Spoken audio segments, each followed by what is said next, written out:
టాపిక్తో వచ్చేసాను. ఆ టాపిక్ ఏంటంటే ఫ్యామిలీ. సో ఫ్యామిలీ అంటే ఏంటి?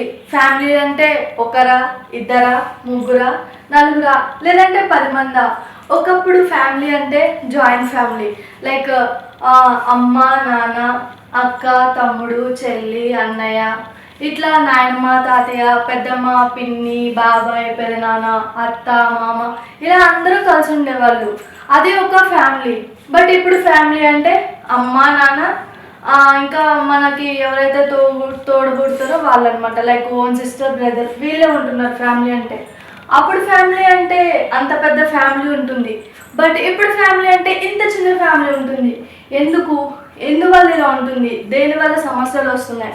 ఎందుకు అందరు ఇంతకు ముందులాగా జాయింట్ ఫ్యామిలీ లాగా ఉండలేకపోతున్నారు?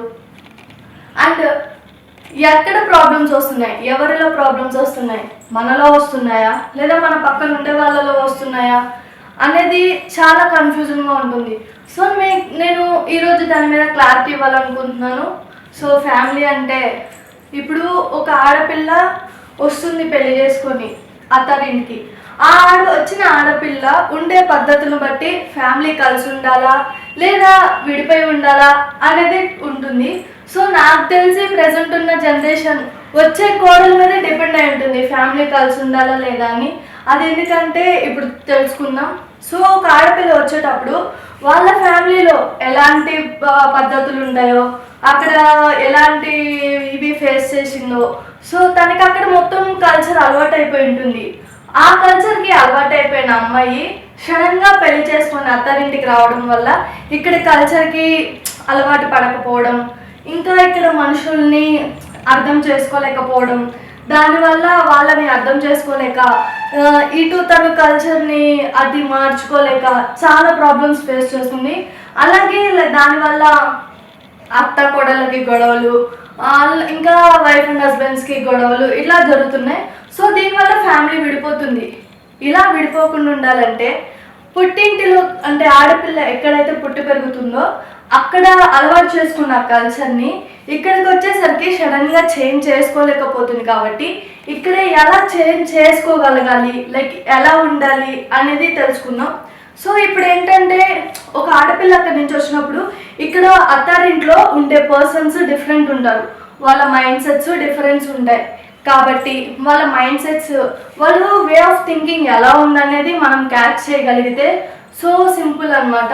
అప్పుడు వాళ్ళకి గొడవలు అనేవి కలిసి ఉంటారు. కాకపోతే ఆ వే ఆఫ్ థింకింగ్ అర్థం చేసుకొని అక్కడ కల్చర్కి అలవాటు అవ్వడానికి కొంచెం టైం పడుతుంది. ఆ టైంలోనే గొడవలు వచ్చేసి సపరేట్ ఫ్యామిలీస్ అయిపోతున్నారు.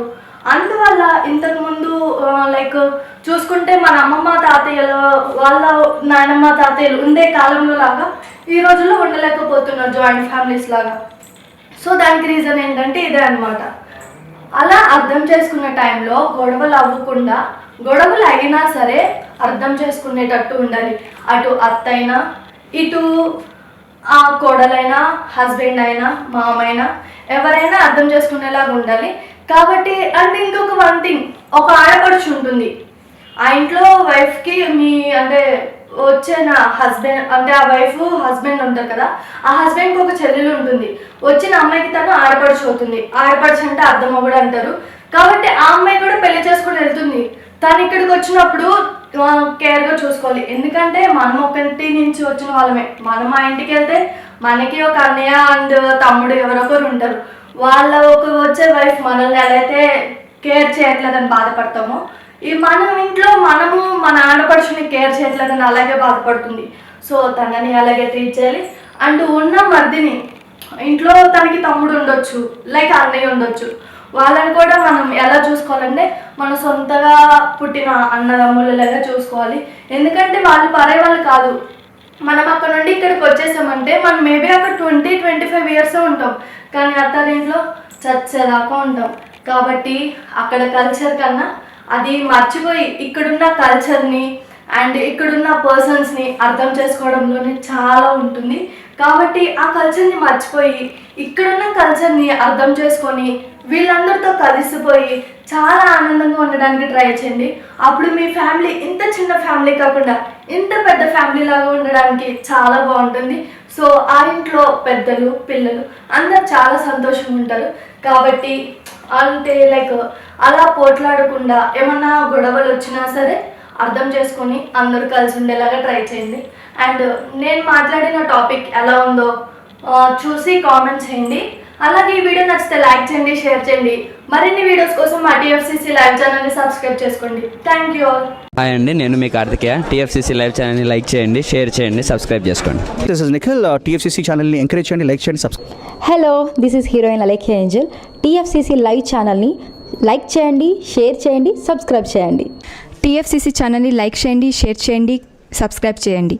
నేను మీ హీరోయిన్ మౌర్యాని. Thank you. అందరికీ నమస్కారం, నేను మీ గీతా మాధురి.